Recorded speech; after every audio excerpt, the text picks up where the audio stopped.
Susan, punya suami 1, dikaruniakan Tuhan 6 anak. Saya kalau baca kitab Kejadian seperti Sarah, dia menertawakan Bapak Abraham bahwa dia minta anak kan. Tuhan bilang mau kasih anak perjanjian, tapi saudara itu sepertinya ketawa waktu malaikat berbicara. Nah, saya seperti itu, saya ketawa setiap kali dia bilang, Tuhan saya mau teman, karena di sekeliling saya semua perempuan. Saya pengen anak laki-laki. Saya bilang, mimpi kali kamu, saya bilang, kan sudah di steril, nggak mungkin punya anak, saya bilang gitu. Dia jawab saya begini, bila dia yang membuka, tidak satu orang pun yang dapat menutup. Nah, itu kata-katanya jawab saya seperti itu. Tapi saya cuekin, nggak mungkin lah. Hati saya pokoknya nggak pernah berharap punya anak lagi. Saya bilang nggak mungkin, mimpi kali. Tiap kali dia ngomong begitu, saya jawab nggak mungkin. Saya bilang, ini hati ini tolak terus, nggak mungkin. Tapi betul-betul kuasa Tuhan bekerja atas doa suami saya. 2 tahun setengah anak saya yang nomor 5, saya hamil lagi. Waktu itu saya nggak tahu saya hamil. Saya kira mungkin saya masuk angin atau panas dalam gitu, nggak nafsu makan, mual gitu. Hari berganti hari tunggu sampai 1,5 bulan nggak mens gitu. Akhirnya saya ke dokter, diajak teman, dia bilang mungkin kamu hamil San. Masa enggak, maksudnya kok nggak mau makan gitu, bawaannya kayak orang ngidam gitu loh. Saya bilang nggak mungkin aja, saya bilang saya udah steril. Udah itu saya dibawa ke dokter di USG, ternyata benar saya hamil. Saya bukan pulang dengan senang, saya kesel sama dokter yang steril saya. Saya bilang saya mau marahin ini dokter, saya bilang kurang canggih ya, saya bilang apa dia steril apa enggak. Akhirnya saya benar, saya cari dokter itu. Tapi Tuhan punya kehendak, saya nggak boleh dipertemukan dokter ini karena dia rame dan nggak terdilir waktu saya kontrol. Akhirnya saya pergi ke dokter lain. Dokter lain bilang iya ibu mengandung katanya. Anak yang keberapa? Saya bilang anak yang ke-6. Hah? Saya bilang itulah dok, coba USG saya punya steril lepas atau gimana. Tapi enggak bagus katanya. Saya mau kasih tahu saudara, saya steril bukan hanya diikat, saya dipotong saluran indung telur kiri kanan. Dan sampai dokternya simpan sampai 5 tahun baru dibuang. Tapi itulah kuasa Tuhan bekerja. Bila kita berdoa dengan sungguh-sungguh, benar-benar kuasa Tuhan tuh dahsyat dan ajaib. Bila kita doa dengan sungguh-sungguh benar, jangan meragukan apa yang kita imani. Nah, itulah doa suami saya tercapai dan Tuhan jawab. Tuhan benar kasih saya anak laki-laki yang luar biasa, ganteng, pintar, dan cakep anaknya. Puji Tuhan. Saya mau katakan, setiap kita, apapun permasalahan kita, kalau kita doa dengan sungguh-sungguh, Tuhan nggak pernah lewati doa kita. Nah, puji Tuhan. Terima kasih. Mungkin suami saya mau bersaksi.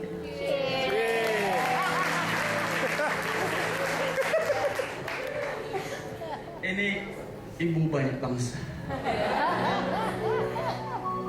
Saya mau memberikan satu peneguhan. Waktu istri minta disteril, harus ada persetujuan suami, no? Harus ada persetujuan kan? Waktu dia minta persetujuan saya jujur, saya bilang jangan. Kalau tutup berarti nggak bisa lagi. Waktu saya bilang jangan, apa yang terjadi saudara? Nangis karena mau melahirkan 5 anak itu nggak gampang. Iya apa ya bu? Ya, 5 anak.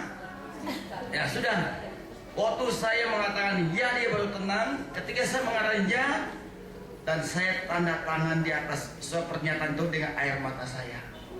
Oh, saya tanda tangan nggak bayar, udahlah. Dipotong, saudara. Dipotong, benar dipotong segini.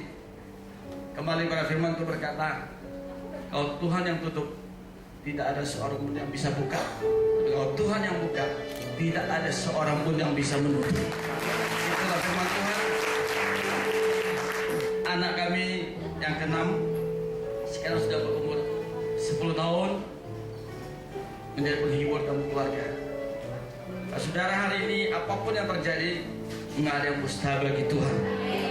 Bawa kepada Tuhan, segala sesuatu yang tutup kalau di tangan Tuhan, Tuhan bisa bukakan. Yang tidak ada apa-apa di tangan Tuhan bisa jadi apa-apa. Then nothing bisa to be something, is something to be everything. Terima kasih Tuhan memberkati saudara.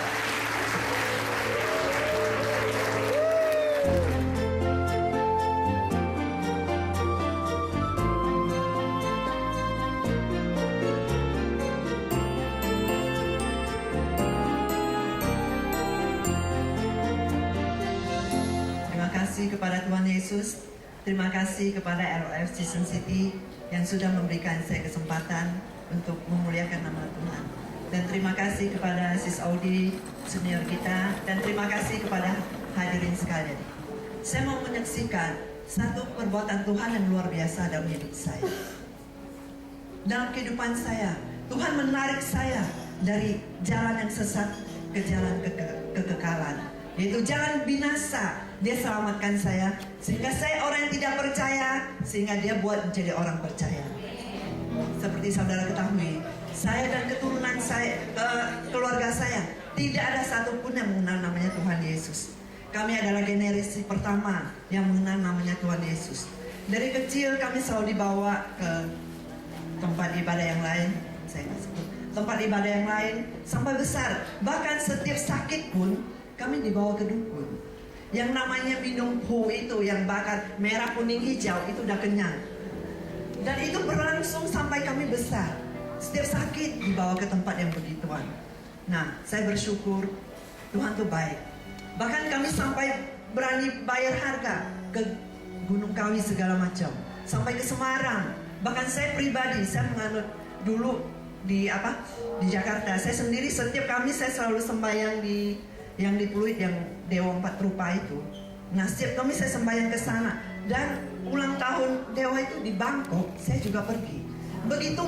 Begitu percaya, terikat dengan hal-hal yang begituan. Tapi Tuhan luar biasa. Dia bisa selamatkan saya, bisa selamatkan seluruh isi keluarga saya melalui kesaksian adik saya. Dia pernah mengalami kecelakaan, dan di sanalah ketika musibah itu datang, kami sekeluarga bisa melihat pekerjaan Tuhan, dan nama Tuhan dipermuliakan melalui tengah-tengah keluarga kami, sehingga saya dan seluruh istri keluarga saya bisa mengenal namanya Tuhan Yesus. Bukan cuma saya, bukan cuma adik saya, seluruh keluarga saya. Sekarang kami dulu boleh ke Gunung Kawi, tapi sekarang kami ke Gunung Kudusnya Tuhan. Satu keluarga besar kami. Dulu kehidupan saya bagaimana? Apakah mengikut Tuhan Yesus kehidupan saya langsung baik? Tidak. Saya kecemplung dalam dunia dosa, dunia malam. Yang biasa saya dengar banyak full gospel man yang kesaksian, tapi kali ini LOF yang kesaksian. Itu dunia malam saya geluti, dunia karaoke, diskotik, ngerokok, minuman keras. Saya nggak minum bir hitam, nggak minum bir putih loh. Saya maunya wine. Minumnya yang berat, pokoknya yang berat-berat itu. Aduh, Tuhan tuh luar biasa. Bahkan saya juga terlibat dalam narkoba, ekstasi, dan sabu. Itu udah saya lakonin. Saya rasa, Tuhan, saya ini siapa? Saya ini siapa Tuhan? Tuhan bisa panggil saya. Ketika panggilan demi panggilan datang, saya selalu menghindar. Saya bilang, Tuhan, saya tidak layak. Saya adalah wanita yang berdosa. Masih banyak orang yang hidupnya kudus, banyak orang yang hidupnya bersih. Kelakuannya, saya tidak layak di hadapan-Mu.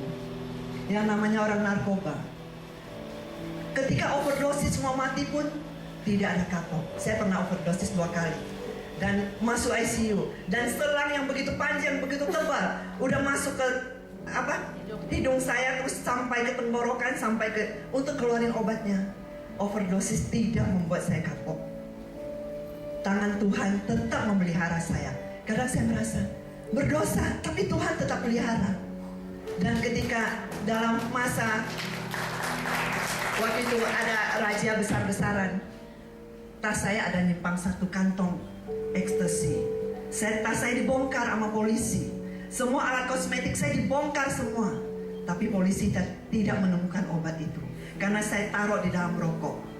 Ketika saya flashback, saya ini begitu kotor, begitu najis, begitu berdosa. Tapi kenapa Tuhan masih pelihara? Saya mulai sadar.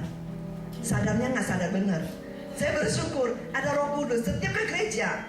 Setelah karena pulang pagi nggak bisa bangun pagi, mau bangun siang ke gereja yang sore.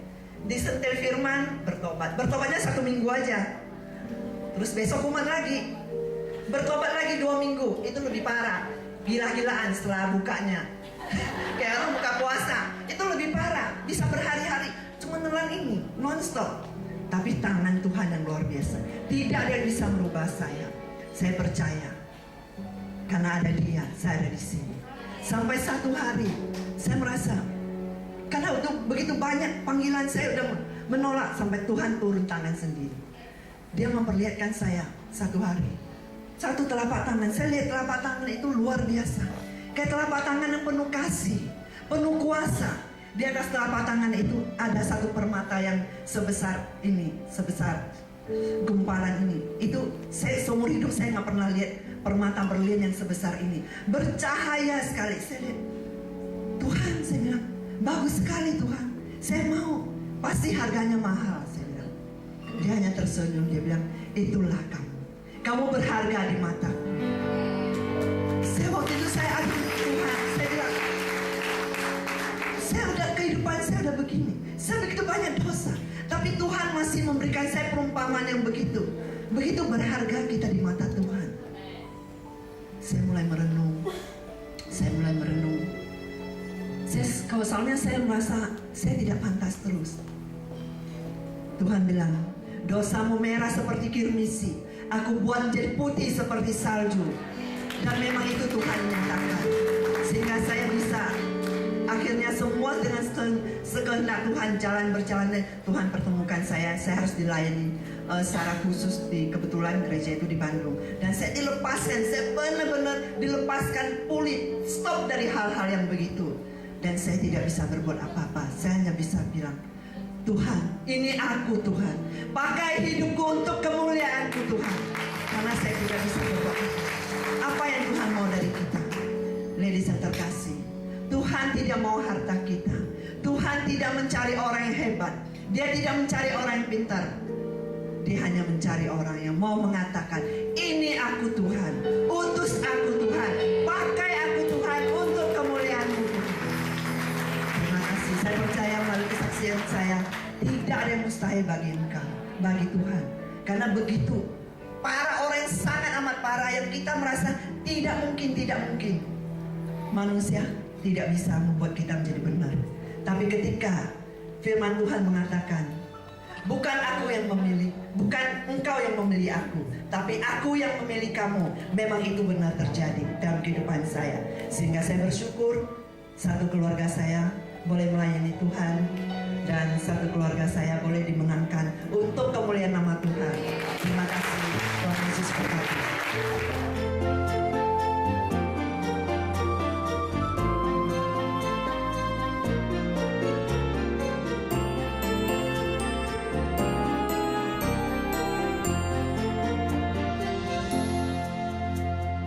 Apa yang ku cari di dunia ini. Terima kasih banyak ya Tuhan. Kami bersyukur karena kami ada pada alamat yang tepat. Kami mempercayai Allah yang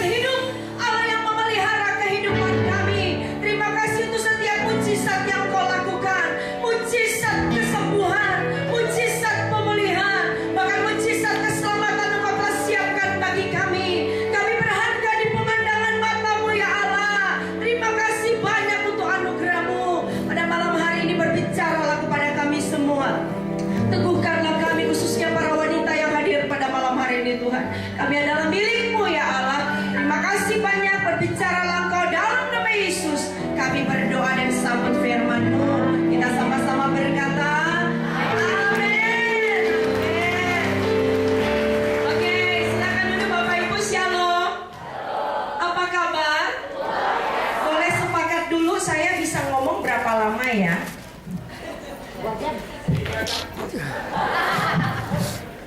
Bapak-bapak yang seru nih. Berapa? 30. Wih, tambah itu ya. Mari kaum wanita yang dikasihi Tuhan, khususnya kaum wanita, kita membuka bersama Yesaya pasalnya yang ke-43 ayat 4 bagian A. Yesaya pasal 43 ayatnya yang keempat bagian A. Ada yang bawa Alkitab? Karena kita belum ada Holy Samsung, Holy Nokia, Holy BB, kita baru adanya Holy Bible. Ya. Yesaya pasal 43 ayat 4a, demikian bunyi firman Tuhan. Oleh karena engkau berharga di mataku dan mulia, dan aku ini mengasihi engkau. Karena cuma pendek, saya ingin ibu-ibu membacakan sekali lagi. 1, 2, 3. Oleh karena engkau berharga di mataku dan mulia, dan aku ini mengasihi engkau. Ibu-ibu yang dikasihi oleh Tuhan, khususnya ibu-ibu ya, bapak-bapak juga ya. Bapak-ibu yang dikasihi oleh Tuhan, statement ini sebenarnya kalau kita baca di dalam perikop ini merupakan nubuatan, merupakan kata-kata penghiburan yang disampaikan oleh seorang nabi yang bernama Yesaya. Pada waktu itu orang-orang Israel sedang ada di pembuangan. Mereka dalam hukuman Tuhan karena orang-orang Israel berubah setia kepada Tuhan. Tetapi ketika orang-orang Israel itu ada di pembuangan, Tuhan yang penuh dengan kasih setia, Dia tetap mengasihi bangsa yang Dia pilih ini. Sehingga kalau Bapak Ibu membaca ayat-ayat sebelumnya, dari ayat yang pertama, ayat 2, ayat yang ketiga, di sana Tuhan berbicara melalui Yesaya. Aku yang menciptakan engkau, aku yang membentuk engkau, aku yang memanggil engkau dengan namamu. Ini begitu luar biasa apa yang dikatakan di sini, Bapak Ibu ya. Bahkan dikatakan di sini, aku yang menebus engkau dengan Mesir. Kenapa Allah melakukan itu? Jawabannya ada di pasal yang keempat. Oleh karena engkau berharga di mataku, mulia, dan aku ini mengasihi engkau. Bapak Ibu Saudara yang dikasihi oleh Tuhan, ayat ini juga datang kepada kita pada malam hari ini ya. Ladies of Fellowship mengambil tema mutiara yang berharga. Bapak Ibu membaca berulang-ulang pun perikop ini, Bapak Ibu tidak akan menemukan ada kata mutiara di sana ya. Ini adalah sebuah bahasa kiasan karena memang yang mengadakan acara ini ibu-ibu. Mungkin kalau bapak-bapak yang mengadakan acara ini mungkin lain lagi temanya. Baby Benz yang berharga, atau mungkin apa, Rolls Royce yang berharga, atau apalah gitu ya. Tapi karena ini perempuan, jadi diambil tema mutiara yang berharga. Sepertinya kalau dilihat di sini rata-rata punya mutiara, betul? Betul? Pada ketawa semua. Soalnya saya lihat ada yang pakai. Rata-rata punya mutiara. Ibu-ibu, saya juga punya, mereknya Casio, dikasih orang. Suatu kali kalau tidak salah 2 tahun yang lalu saya pelayanan ke Maluku, ya di sana banyak mutiaranya kan. Lalu kemudian saya diberikan mutiara bros begitu yang ada matanya 3. Kayaknya tuh ya, aduh ya ampun, bisa dapat mutiara yang asli gitu. Lalu kemudian dibawa ke toko karena teman-teman pada mau beli gitu ya. Saya lihat ternyata harganya nggak murah. Waduh, saya jaga baik-baik itu mutiara saya gitu ya. Saya balik ke Jakarta, kata orang, Fon, kalau pakai itu jangan kena minyak wangi, terus kena apa lagi ya? Aduh, saya jaga baik-baik, bener dah. Gitu kalau mau pakai gitu, aduh jangan sampai copot itu satu mutiaranya. Cuman itu-itunya yang saya punya. Tetapi yang bikin saya jengkel kadang-kadang orang nggak percaya kalau itu asli. Pernah ada suatu kali seorang teman bilang begini, Fon, aduh bagus sekali itu mutiara. Di pasar pagi di mana jualnya? Enak aja pasar pagi. Ya. Pasar pagi. Ya. Ternyata yang pakai itu bisa menentukan ternyata saudara ya. Orang ya saya pakai yang asli aja dibilang palsu. Sementara teman saya yang memang ya orang kaya, kalau saya sebut juga Bapak Ibu tahu, istrinya Mitra 10. Dia bilang begini, Fon, saya itu ya pakai main-mainan gitu loh, bukan mutiara, main-mainan. Tapi orang nggak percaya kalau itu mainan. Ci, asli Ci, enggak mainan. Asli Ci, enggak mainan. Coba bayangin, yang orang kaya pakai mainan aja dianggap asli. Saya udah pakai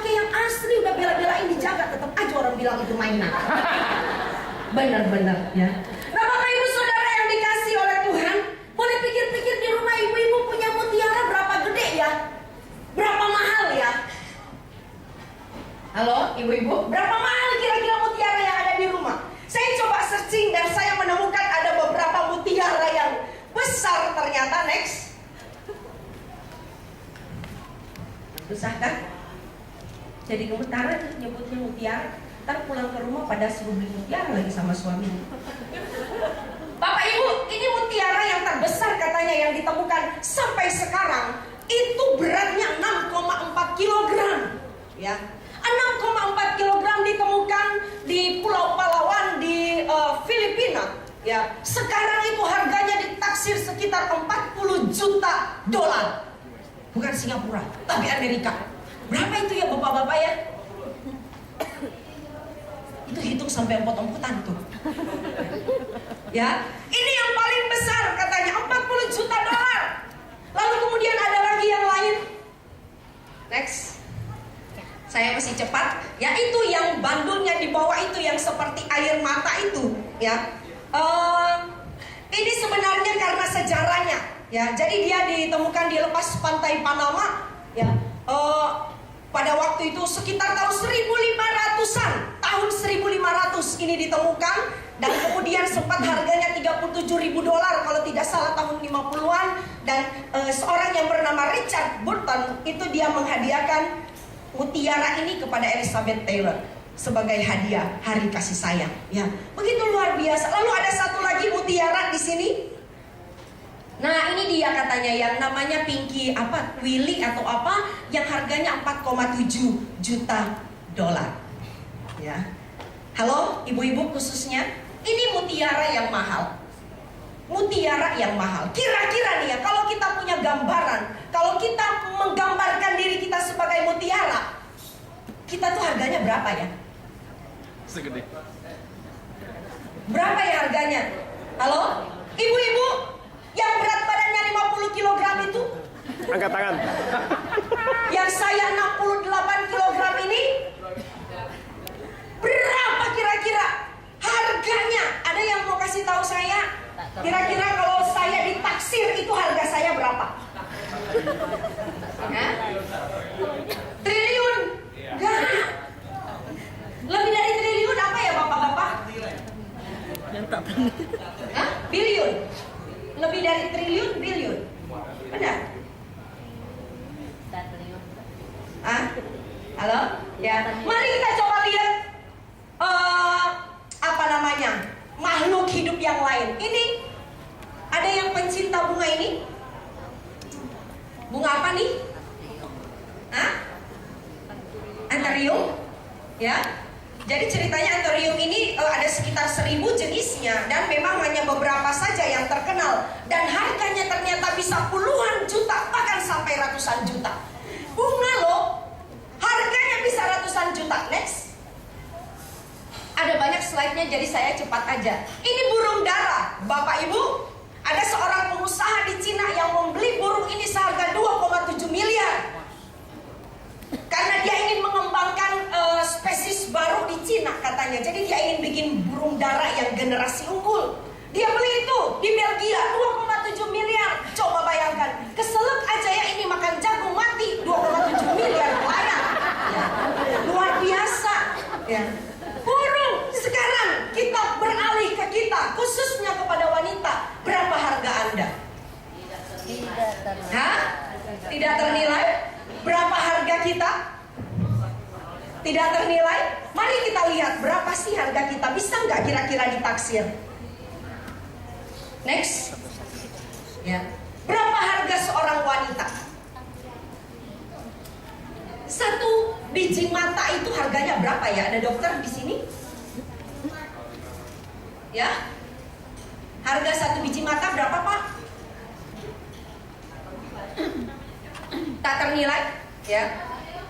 Harga sebuah ginjal, orang cuci darah aja sekarang betapa mahalnya, ya. Harga sebuah jantung, betapa mahalnya. Sekali menarik nafas, ada seorang dokter yang pernah mengkalkulasi katanya satu hari kalau dirupiahkan kita menarik nafas kita harus menyediakan uang 187.500.000 rupiah.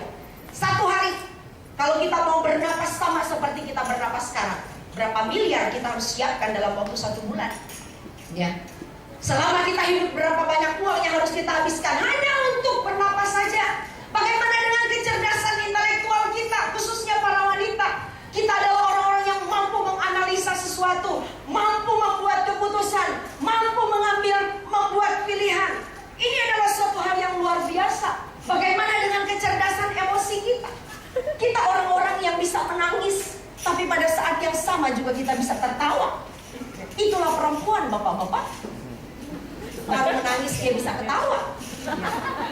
Kecerdasan emosi kita, ya, kita bisa care, bisa punya belas kasihan kepada orang.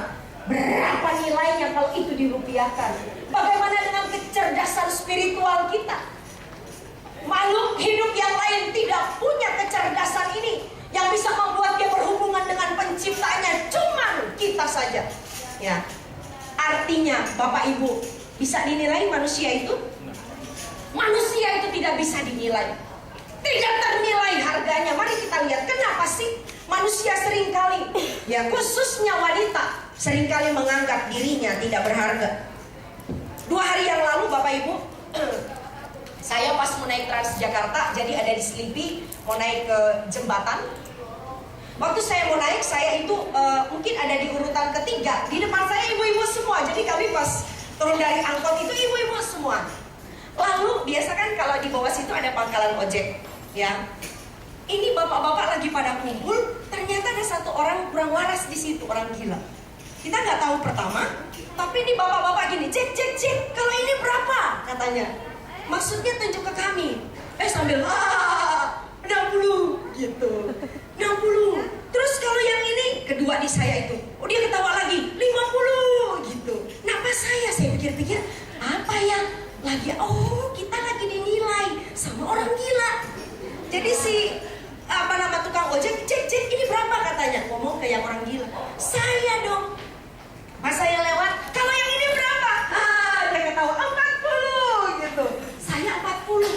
Saya marah banget dalam hati. Gila gue 40 ya. Tapi saya lewat aja. Dari mana dia bisa bilang saya 40 ya? Tapi saya membesarkan hati. Yang ngomong orang gila.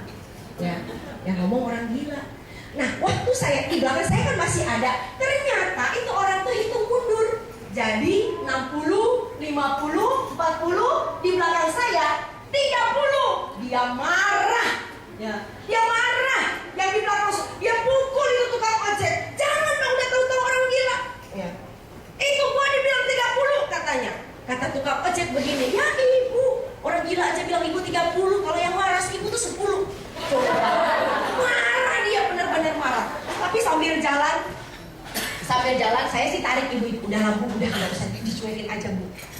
Tapi saya bilang dia gini, bu, kalau misalnya orang gila tadi tuh bilang 90, ibu marah nggak? Ya enggak lah. Tapi kan gila bu. Belum tentu harganya 90 saya bilang. Ya. Tapi itu yang membuat saya hidup, bisa menghidupi khotbah ini dari yang 2 hari yang lalu itu. Dalam pengertian kadang-kadang kita itu sering menganggap diri kita tidak berharga karena apa? Terjebak pada penilaian orang lain. Ya, saya coba taruh slide yang berikutnya. Ini adalah Miss World 2012. Miss World 2012, namanya apa ya? Ini Chinese juga kali ya. Wen Xiaoyu, ngomongnya begitu ya. Coba lihat bodinya. Kalau ini ingin menggambarkan seorang wanita yang ideal, saya nggak masuk. Dari bodi saya udah kalah. Belum betis. Kalau ini yang jadi kita punya ukuran, ya. Nah kadang-kadang ketika kita melihat gambaran orang, kita jadi melihat diri kita itu nggak berharga. Next. Sehingga orang itu memberikan kita nilai 6, 7, 8, ataupun 4, ataupun 5. Tergantung mereka secara subjektif memberikan kita penilaian. Sekarang bagaimana sih masyarakat menilai kita? Kadang-kadang wanita itu dinilai dinilai hanya dari status sosialnya. Benar nggak ibu-ibu? Ya. Apa yang kita pakai?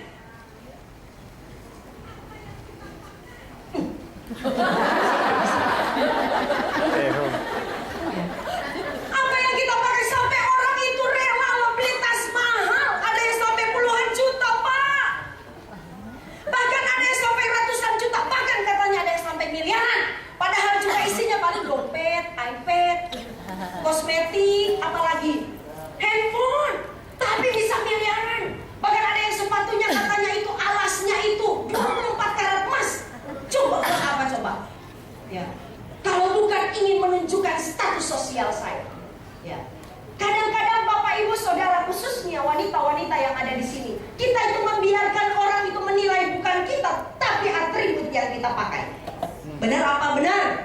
Gelar yang kita sandang, jabatan yang diduduki, kekayaan yang dimiliki. Makanya betul kata Amsal Soleman, orang kaya itu temannya banyak. Benar.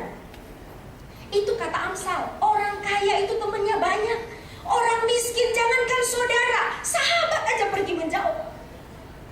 Kalau kita lihat apa yang dikatakan oleh Alkitab, khususnya peristiwa Ayub, Bapak Ibu coba bayangkan, waktu Ayub itu dalam keadaan bangkrut, ludes, dalam keadaan menderita, adakah saudaranya yang datang? Tidak ada saudaranya yang datang. Yang ada adalah sahabatnya dari jauh. Itu pun datang untuk menghakimi dia. Ya. Tetapi Bapak Ibu coba baca Ayub pasal 42 ayatnya yang ke-11. Ketika hidup Ayub dipulihkan, maka teman-temannya yang lama itu datang mengucapkan bela sungkawa atas penderitaan yang dialami Ayub. Tapi datangnya waktu dia sudah dipulihkan. Memang benar ada uang abang? Disayang. Tak ada uang? Abang itu melayang.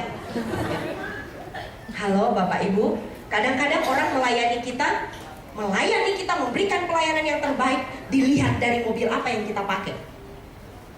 Mungkin bapak-bapak juga tahu lah kalau masuk ke hotel gitu. Coba aja bapak-bapak pakai mobil yang moncongnya tuh, yang kalau kena di lubang, enggak ngejeduk begitu. Aduh, pelayanannya bagus banget, coba. Heran deh. Tapi semakin mobil tuh nggak ada moncongnya. Betul, sana. Ya. Kadang-kadang pelayanan itu dilihat dari apa yang kita pakai, mobil apa yang kita kendarai. Itu manusiawi Bapak Ibu, karena semua orang melakukan itu, sehingga kadang-kadang kita taruh harga kita di situ. Kita taruh harga kita di situ sehingga orang-orang berlomba-lomba untuk mengejar atribut. Tapi Bapak Ibu coba semua atribut itu dilepas, akan kelihatan di situ siapa yang benar-benar teman sejati kita. Benar. Siapa teman sejati kita akan terlihat ketika kita nggak punya apa-apa. Ya. Oke, lanjut. Wanita dinilai dari status sosialnya. Selanjutnya, bagaimana masyarakat menilai kita? Wanita itu dinilai sebagai makhluk apa? Ibu-ibu? Makhluk yang lemah. Jangan kerjanya nangis. Nggak diapa-apain sama suami nangis. Mau minta uang aja nangis dulu. Semuanya nangis. Mau cerita apa-apa juga nangis dulu. Sehingga kadang-kadang kita itu diberikan label, memang perempuan itu cengeng. Ya. Nggak bisa apa-apa kalau nggak ada pria. Benar nggak begitu sih ibu-ibu? Mau nanya nih, perempuan itu kuat atau lemah? Bener? Buktinya apa? Suruh agak meja. Sederhana ya, tapi jangan bilang sama bapak-bapaknya. Bukti sederhana ya, jangan bilang sama bapak, anggap mereka gak ada. Mau nanya nih, lebih banyak janda atau duda ya? Mau nanya nih, kalau janda itu pun menikah lagi, langsung menikah nggak? Ketika suaminya baru meninggal? Enggak. Kalau pria gimana? Jangan bilang bapak-bapak lo ya. Kata orang begini, aku istrinya, aduh itu tanah kuburan masih basah. Sudah mulai ada yang ngantri. Tapi bapak-bapak di sini nggak begitu. Amin. Semua adalah yang mencintai istrinya ini. Ya. Benar. Ibu-ibu, coba pergi ke panti jompo yang ada bapak ibunya, oma opa di sana. Saya mau nanya, siapa yang sering kali ibu-ibu lihat nangis? Oma atau opa? Opa.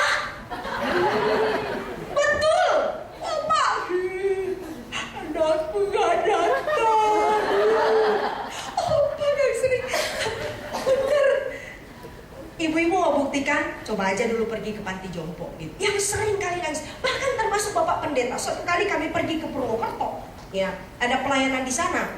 Ini opah memang sudah stroke begitu, gembala luar biasa loh, ya. Tetapi dia juga tidak bisa menyangkali kemanusiaannya. Kalau kita datang itu nangis, ya. Tapi wanita itu semakin tua semakin kuat. Wanita itu semakin tua udah gak kelihatan air matanya. Kenapa? Udah habis. Halo? Wanita itu dinilai sebagai makhluk yang lemah, yaitu masyarakat memandang kita. Lalu kemudian selanjutnya,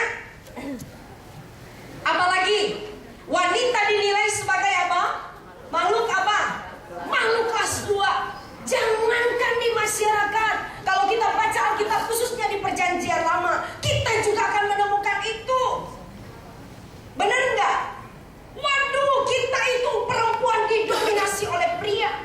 Bahkan ibu-ibu kalau baca Alkitab, ya, khususnya dalam Perjanjian Lama, seorang wanita kalau suaminya meninggal, maka dia akan berada di dalam kekuasaan daripada saudara suaminya.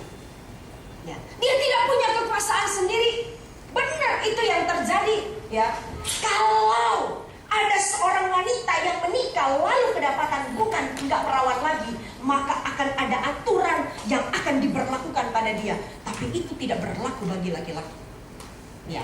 Ibu-ibu masih ingat peristiwa ketika suatu kali Yesus sedang mengajar, lalu kemudian seorang perempuan yang kedapatan berzina dibawa kepada Yesus. Masih ingat itu dalam Injil Yohanes? Seorang perempuan kedapatan berzina, lalu ahli Taurat bilang begini, "Guru, menurut hukum Musa, perempuan yang kayak gini harus dilempari batu sampai mati." Kedapatan berzina, tapi yang dibawa cuma siapa? Cuman perempuan. Laki-laki tidak dibawa. Kedapatan berzina berarti ada 2 orang yang tertangkap basah, tapi yang dibawa cuma perempuan. Orang seperti ini harus dilempari batu sampai mati. Lalu kemudian Yesus tidak mengatakan apa-apa. Mereka terus mendesak, "Guru." Lalu apa yang dilakukan Yesus? Dia membungkuk lalu dia menulis sesuatu di tanah. Alkitab memang tidak mengatakan kepada kita apa yang Yesus tulis. Tapi ada sebuah joke yang mengatakan waktu Yesus membungkuk, Yesus sedang menulis nomor-nomor telepon yang pernah menghubungi wanita ini. Makanya langsung kabur semua para pria, katanya gitu. Itu joke aja, Alkitab tidak mengatakan demikian.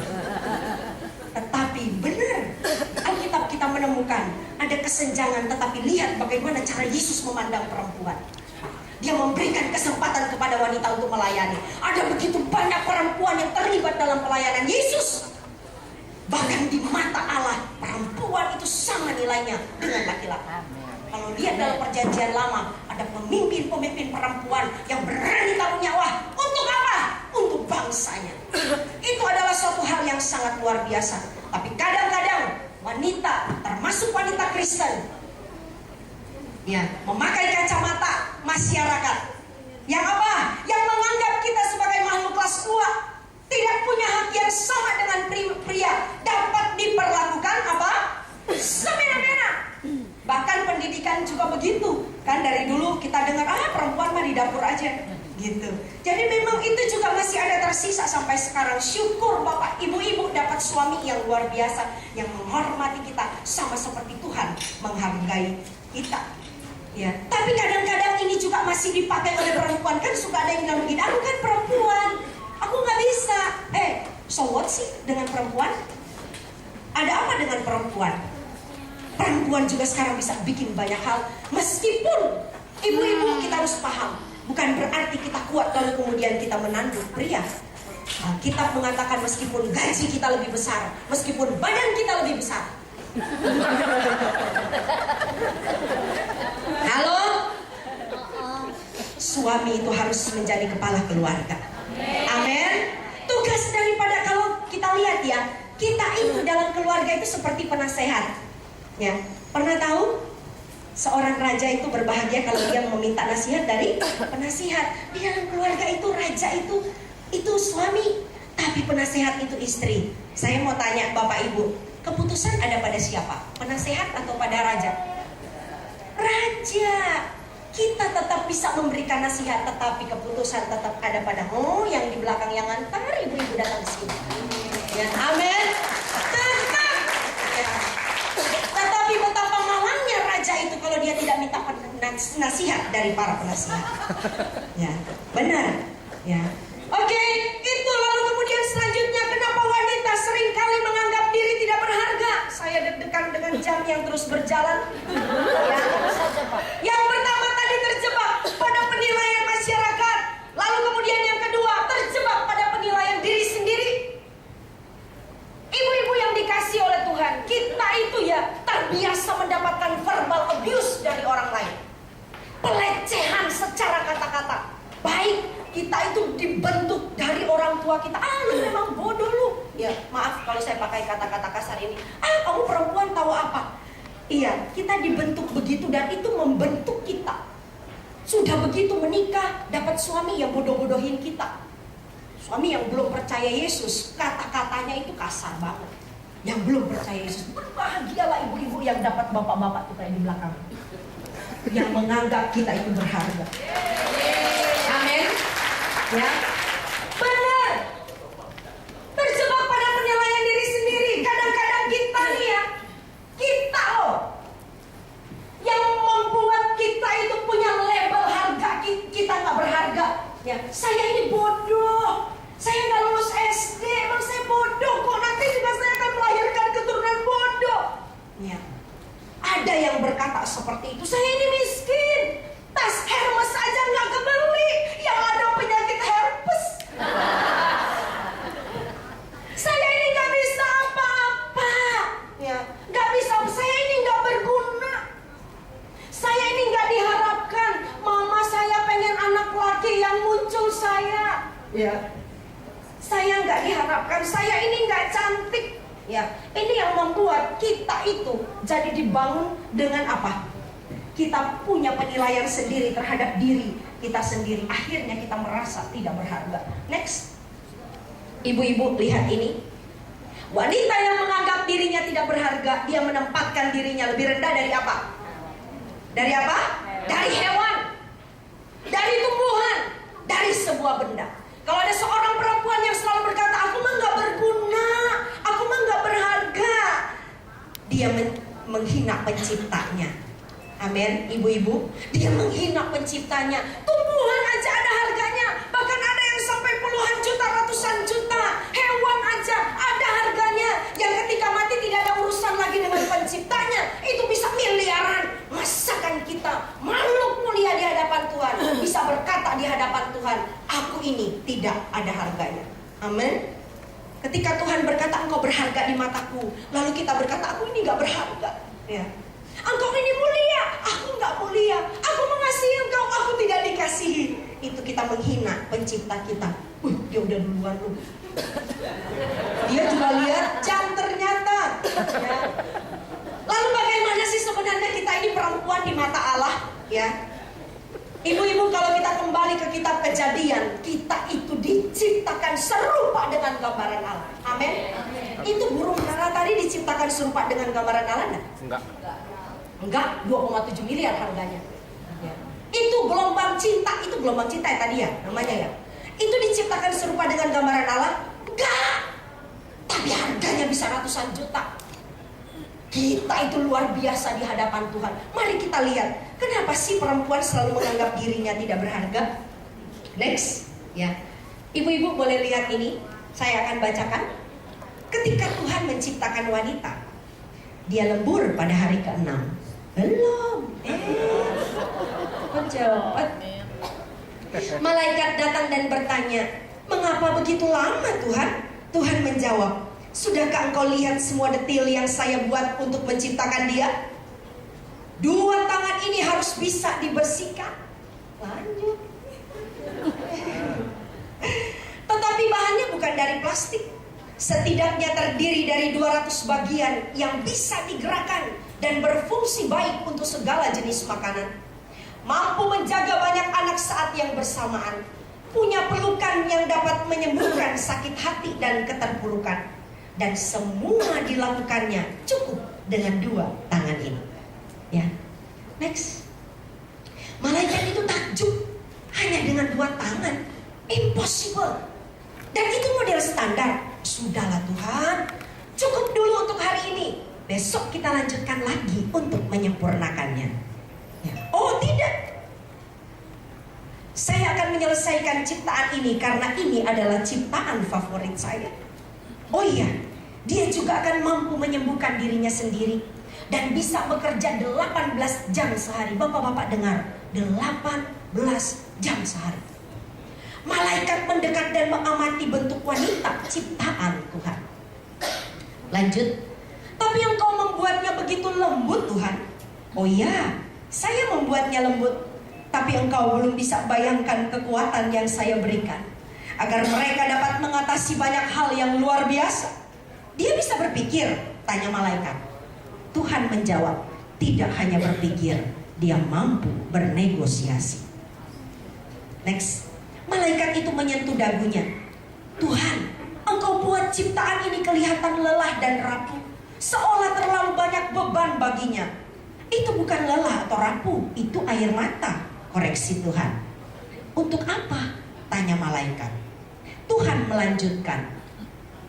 Air mata adalah salah satu cara dia mengekspresikan kegembiraan, kegalauan, cinta, kesepian, penderitaan, dan kebanggaan. Luar biasa. Engkau jenius Tuhan, kata malaikat. Engkau memikirkan segala sesuatunya. Wanita ciptaanmu ini akan sungguh menakjubkan. Next. Oh ya, mesti. Wanita ini akan mempunyai kekuatan mempesona laki-laki. Dia dapat mengatasi beban bahkan melebihi laki-laki. Dia mampu menyimpan kebahagiaan dan pendapatnya sendiri. Dia mampu tersenyum bahkan saat hatinya menjerit. Mampu menyanyi saat menangis. Menangis saat terharu. Bahkan tertawa saat ketakutan. Next. Dia berkorban demi orang yang dicintainya.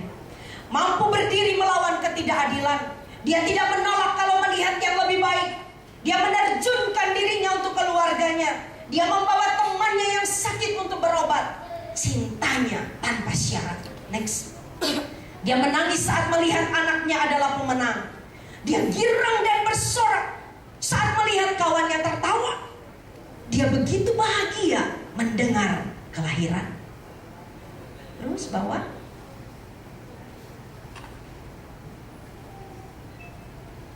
Bawah. Ya, terus aja. Ya. Hatinya begitu sedih mendengar berita sakit dan kematian. Tetapi dia selalu punya kekuatan untuk mengatasi hidup. Dia tahu bahwa sebuah ciuman dan pelukan dapat menyembuhkan luka. Next. Hanya ada satu hal yang kurang dari wanita. Dia lupa betapa berharganya dia. Halo ibu-ibu, betapa luar biasa. Kenapa kadang-kadang wanita tidak menganggap dirinya berharga? Karena memang kita memakai kacamata dunia dan kita terapkan di dalam diri kita.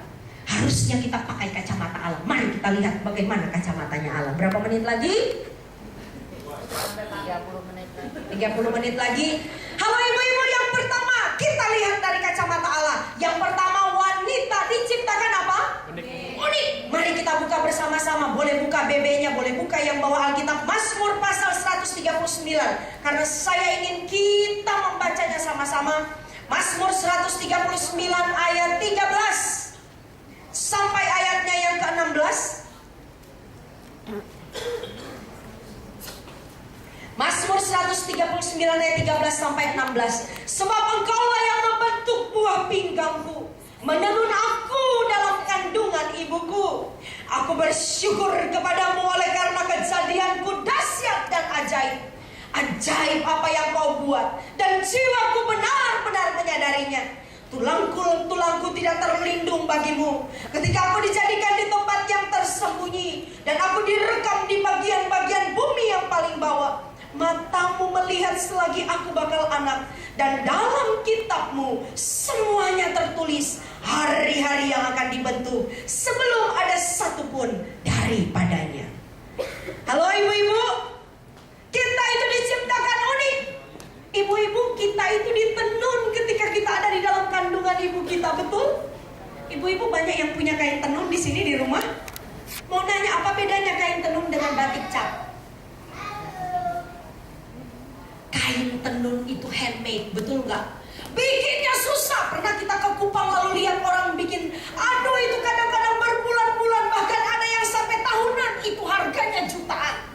Itu karena apa? Mereka memikirkan detailnya, indahnya ketika tenunan itu dibuat. Kita juga demikian. Ibu-ibu yang dikasih oleh Tuhan, kita itu tidak diciptakan massal. Amin. Bilang sama-sama, saya nggak diciptakan massal. Saya tidak diciptakan massal.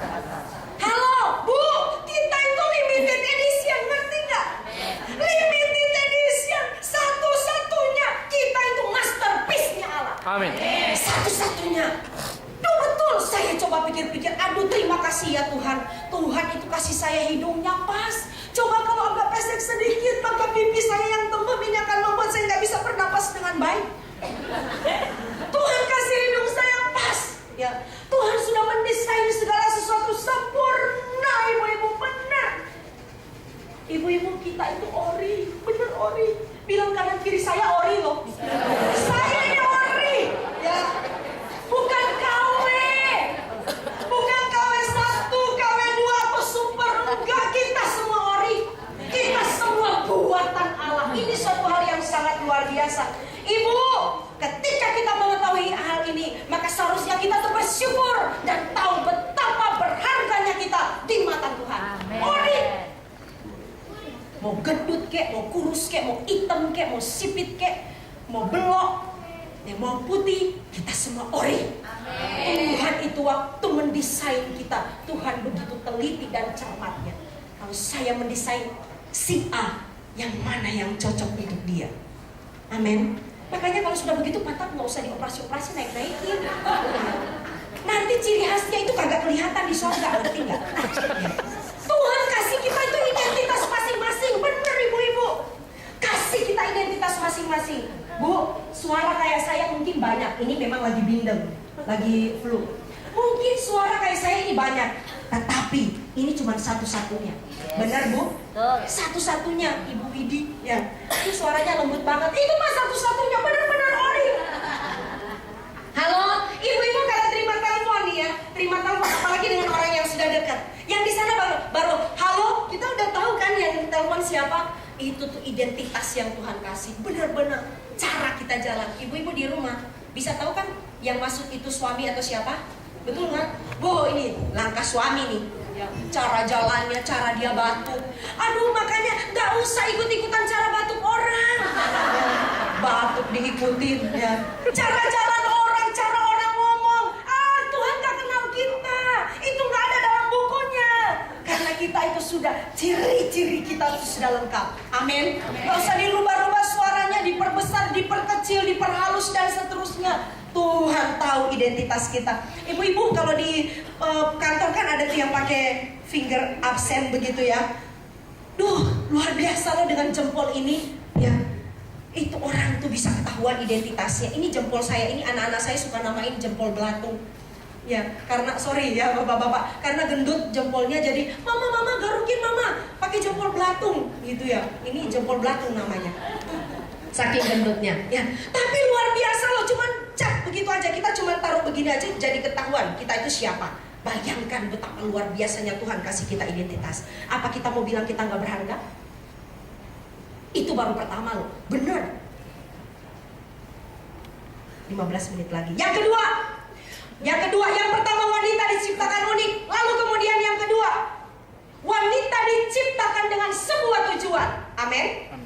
Wanita diciptakan dengan sebuah tujuan. Boleh bilang sama-sama, saya diciptakan dengan sebuah tujuan.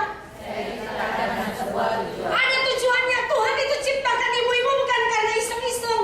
Aduh banyak yang mati nih, munculin dia gitu. Tapi ada sebuah tujuan yang Tuhan kasih. Itu dikatakan di sana itu ya. Orang kalau bikin apa tuh namanya clay ya, pot ya, dari tanah liat itu ada tujuannya.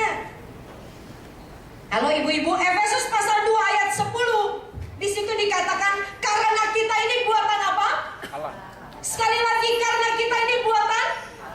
Coba bilang diri sendiri, karena saya ini buatan Allah. Karena saya ini buatan Allah. Saya bukan buatan papa. Ibu mau nanya, jam tangan buatan mana yang lebih bagus? Buatan Cina atau buatan Swiss? Ibu-ibu meskipun orang Cina pakainya Swiss kok. Benar? Ya, karena teman saya di gereja, dia suka bingung, aneh ya saya ya, dia pakai jamnya biasalah yang 20 ribuan itu, tapi yang ada angkanya, pakai angka begitu ya. Aneh saya loh, setiap kali ya hari Minggu itu jam saya itu suka maju 10 detik, pokoknya maju banyak gitu. Aneh ya, kenapa ya? Dan itu selalu terjadinya hari Minggu pulang gereja. Apa ini Roh Kudus bekerja sampai jam saya juga ikut gemetaran? Baru kemudian dia sadar, kan kalau di gereja itu orang pada tepuk tangan, pok pok pok, jamnya berubah sendiri. Ya, itu buatan Cina. Tapi buatan Swiss sudah masuk ke air pun nggak berubah, bener nggak? Halo ibu-ibu, bener nggak? Ya, saya kemarin lihat BB seseorang tulisannya begini, untung hatiku buatan Allah, kalau hatiku buatan Cina sudah hancur. Kita ini buatan Allah ibu-ibu, buatan Allah. Wah luar biasa, benar luar biasa nggak? Semua kita ini buatan Allah. Apa yang membuat kita merasa diri nggak berharga? Keterlaluan kita menghina pencipta kita. Buatan Allah. Ya, di sana dikatakan diciptakan dalam Kristus Yesus untuk melakukan pekerjaan baik. Pekerjaan baik, ibu-ibu garis bawahi, yang sudah dipersiapkan Allah sebelumnya. Ia mau supaya kita hidup di dalamnya. Apa tujuan manusia diciptakan, ibu-ibu? Untuk melakukan pekerjaan baik yang Allah sudah siapkan. Apa itu pekerjaan baik? Pekerjaan yang hasilnya mulia. Ibu-ibu, kalau kita menganggap diri kita itu berharga di hadapan Tuhan, maka lakukanlah pekerjaan-pekerjaan, hasilkanlah pekerjaan-pekerjaan mulia dalam hidup ini. Ibu Esther tadi bersaksi masa lalunya, karena dulu beliau belum tahu orang mulia itu. Tuhan berkata kepada orang Israel, engkau berharga di mataku, mulia. Orang kalau mulia, dia seharusnya melakukan hal-hal yang mulia. Tapi dulu, kenapa kadang-kadang kita kalau belum ketemu Yesus, kita nggak menganggap diri kita ini berharga. Apa aja masuk. Benar. Kita melakukan segala sesuatu untuk tubuh kita, menyenangkan daging kita. Tapi ketika kita bertemu dengan Yesus, kita baru tahu kita ini adalah orang-orang mulia yang harusnya melakukan pekerjaan-pekerjaan mulia dan harusnya menghasilkan hal-hal yang mulia. Amin ibu-ibu. Temukan tujuan Tuhan. Saya tadi lihat itu salah satu visi dari LOF. Temukan tujuan Tuhan dalam hidup ibu-ibu. Jangan berpikir karena suami pengusaha lalu saya ikut suami. Memang betul kita ikut suami, orang marga kita juga hilang kok. Diambil sama suami, benar nggak? Ya, diambil sama suami, nggak dipakai lagi. Tetapi kita itu punya identitas di hadapan Tuhan. Ada tujuan, itu yang harus kita temukan. Tuhan, tujuanku apa? Ibu-ibu tahu nggak? Banyak orang yang meninggal dan dimakamkan di San Diego Hills. Ya, tulisannya di atas rest in peace, meninggal dengan tenang. Tapi sebenarnya yang di dalam itu meninggal dengan tegang. Kenapa? Karena dia hidup tapi dia tidak tahu tujuan hidupnya waktu dia hidup apa. Ya. Jangan sampai kita juga seperti itu. Ya. Lalu kemudian yang ketiga ibu-ibu, saya tahu sudah semakin malam. Ya, jadi saya tidak bahas banyak. Yang ketiga, wanita. Ini dia, kita berharga di mata Tuhan. Wanita diperlengkapi dengan berbagai apa? Talenta dan karunia. Berbagai talenta dan karunia. Ini kita harus aktifkan. Pada suatu kali saya membaca sebuah cerita tentang Barack Obama dan First Lady Michelle. Suatu kali mereka masuk katanya di sebuah restoran, dan Michelle itu baru sadar bahwa pemilik restoran itu bekas pacarnya, gitu ya. Wah, dia kaget, wih, bekas pacar, gitu ya. Gak tahu ini joke atau apa. Lalu kemudian dia cerita sama suaminya, sama Obama, itu bekas pacar saya, gitu. Lalu kemudian Obama bilang begini, kamu sekarang First Lady, kamu sekarang ibu negara, ya, wanita nomor 1 di Amerika Serikat. Kalau kamu jadi nikah sama dia, mungkin kamu sekarang bukan First Lady, ya, kamu sekarang pengusaha restoran. Tapi apa yang dikatakan Michelle? Oh, tunggu dulu. Kalau saya nikah sama dia, kalau saya yang jadi nikah dengan dia, bisa-bisa dia yang presiden bukan kamu. Dia yang presiden. Artinya apa? Ini perempuan yang tahu kekuatan di dalam dirinya. Kita itu punya, ada yang dapat 1, ada yang dapat 2, ada yang dapat 5. Ya, kalau ibu-ibu panjang banget Baca aja sendiri Matius pasal 25. Kita juga punya karunia, 1 Korintus pasal yang ke-12. Karunia itu cuma dimiliki oleh orang yang sudah percaya kepada Yesus. Itu bedanya karunia dengan talenta. Amin ibu-ibu. Kita itu dikasih double portion oleh Tuhan. Semua orang punya talenta, semua yang percaya Yesus dan tidak. Tapi lebihnya kita adalah kita punya karunia yang diberikan oleh Tuhan. Amin, ibu-ibu. Ini yang harus kita asah. Ada seorang yang bernama John Powell, dia bilang, katanya perempuan itu dia cuma 10% aja yang dia tahu potensi hidupnya, dan 90% itu dia bawa mati ke kuburan. Ya, 90% dia bawa mati. Ada sebuah peristiwa, ada sebuah kesaksian dari Anne Avanti. Ya, paling 7 menit lagi selesai. Anne Avanti yang bikin kebaya itu kebayanya sampai berapa, ada yang harganya 60 juta katanya gitu ya. Aduh, pada suatu kali dia bercerita, dia sempat kecewa sampai sempat hampir mau berhenti jadi perancang. Karena setiap kali dia punya hasil rancangan keluar, langsung ditiru orang. Kan bagus tuh, langsung ditiru orang. Ya, dia marah, dia kesel. Dia bilang, udah deh Tuhan, saya mau berhenti aja, saya nggak mau lagi jadi perancang. Tetapi waktu itu, ketika dia berdialog dengan Tuhan, Tuhan bilang begini, kok marah sih? Memangnya itu talenta siapa yang kasih? Kok kamu marah sih? Kamu dapat cuma-cuma dari saya, ya. Dan ternyata itu yang membuat dia punya pola pikir berubah. Akhirnya itu ibu-ibu yang membuat dia bikin satu buku. Dia taruh di situ semua hasil rancangannya. No, lihat, jual, ya, dijual. Jika semua orang bisa lihat hasil rancangannya dia. Artinya apa? Kita punya talenta, kita juga harus pakai untuk memuliakan Tuhan. Jangan pelit. Makanya boleh dong senggol kanan kiri. Kalau punya talenta bagi-bagi dong ilmunya. Kalau bisa masak bagi-bagi ilmunya. Ya, jangan kalau mau bertamu masak mesti tutup pintu. Kenapa? Jangan sampai ketahuan bumbunya. Ini kan dapur kami. Ya, ada ini kan. Waduh, dapur kami. Aduh, itu talenta Tuhan yang kasih, bukan karena kekuatan kita. Amin, ibu-ibu. Ya, harus dipakai untuk kemuliaan Tuhan. Amin. Harus dipakai untuk kemuliaan Tuhan. Pada suatu kali ada seorang teman, dia bilang begini sama saya, Fon, saya lagi bingung dengan salah satu anggota gereja, katanya. Ibu-ibu, kenapa? Ya iya, kalau kita ibadah nih ya ibu-ibu, dia maunya dia yang pimpin pujian, katanya gitu. Oh bagus dong, orang lain disuruh-suruh nggak mau, yang ini menawarkan diri. Aduh bukan begitu Fon, kata dia.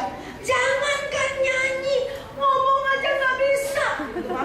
Maaf ya ibu-ibu ya. Anu Ana, ini Ami, Mak Muni, namanya Mbak itu. Maaf ya ibu-ibu saya. Tapi dia rindu.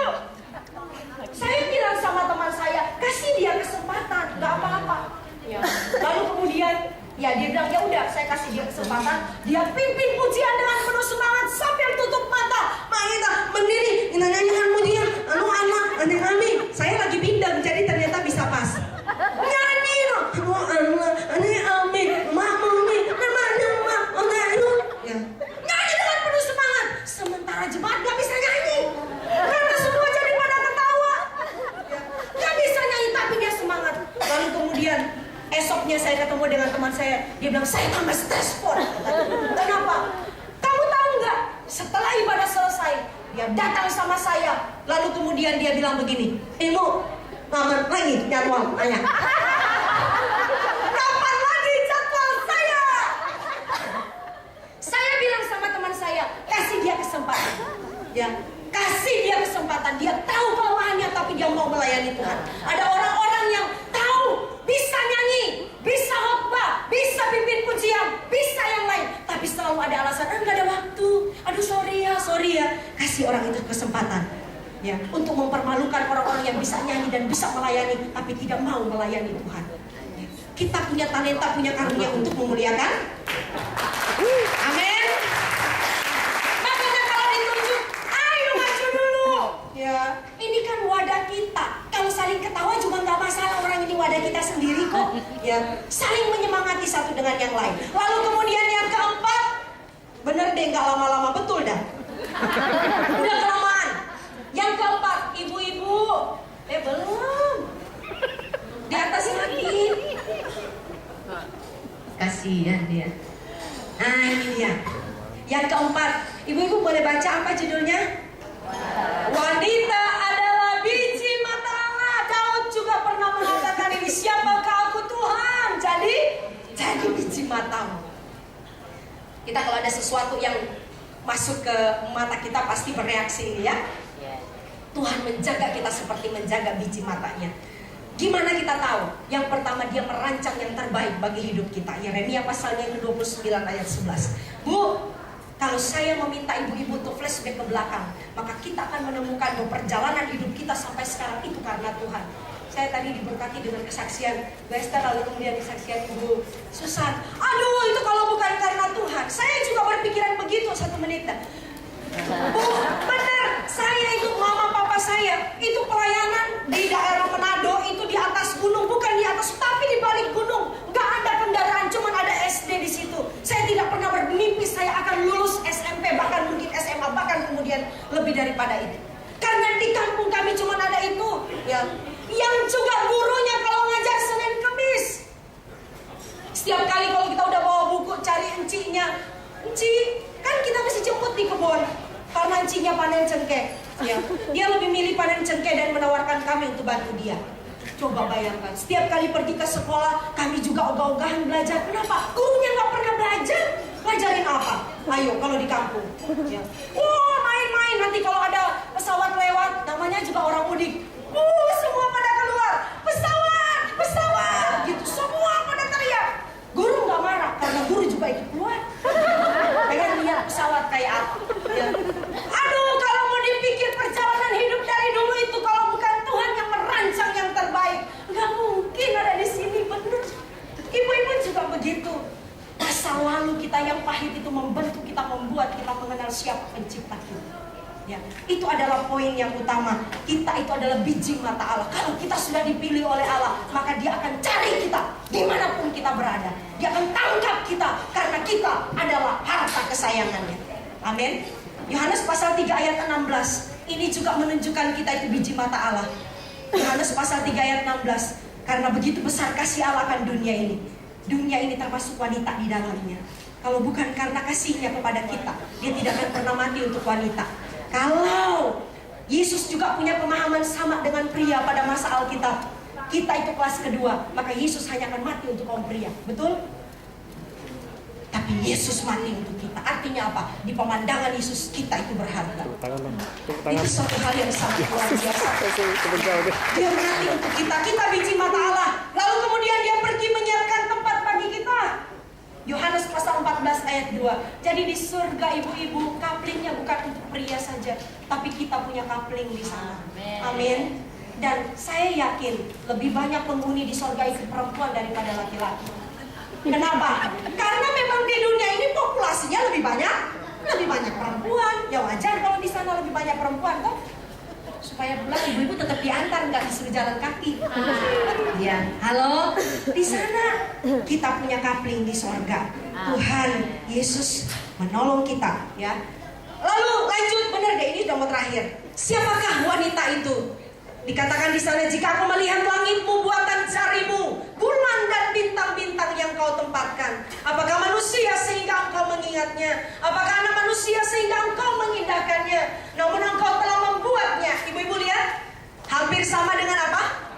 Hampir sama seperti Allah, bukan hampir sama seperti hewan.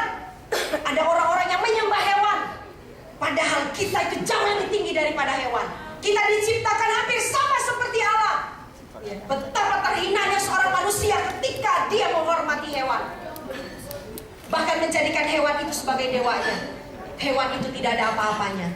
Dia tidak diciptakan serupa dengan Allah, tapi kita diciptakan hampir sama seperti Allah dan telah memahkotainya dengan kemuliaan dan hormat. Kita itu punya kemuliaan. Ibu-ibu, semahal-mahalnya tumbuhan, dia tetap tumbuhan. Tapi semiskin-miskinnya seorang wanita, dia adalah perempuan yang dikasihi Allah dan berharga di mata Allah. Itu adalah satu hal yang luar biasa. Next. Tinggal 2 slide lagi kok. Siapa wanita itu? Ibu-ibu, aku lebih berharga dari mutiara termahal sekalipun. Kalau misalnya ada ketemu lagi mutiara yang lebih berat dari 6,4 kg, yang harganya lebih mahal dari 40 juta dolar, kita jauh lebih berharga daripada mutiara itu. Ya, karena aku tak ternilai harganya. Next. Bagaimana caranya kita mensyukuri anugerah Tuhan? Pertama, pandanglah diri Anda sama seperti Allah memandangmu. Ini dia kuncinya, ya. Pandang dirimu sama seperti Allah memandangmu. Saya ingat seorang penulis buku namanya Pam Farrell. Dia mengatakan kita itu ya sama seperti ratu, katanya, yang ada di dongeng, ya, Putri Salju atau Cinderella, ya, Putri Salju, ya, yang selalu melihat kepada cermin dan berkata, cermin, cermin, siapakah yang tercantik dari antara semua?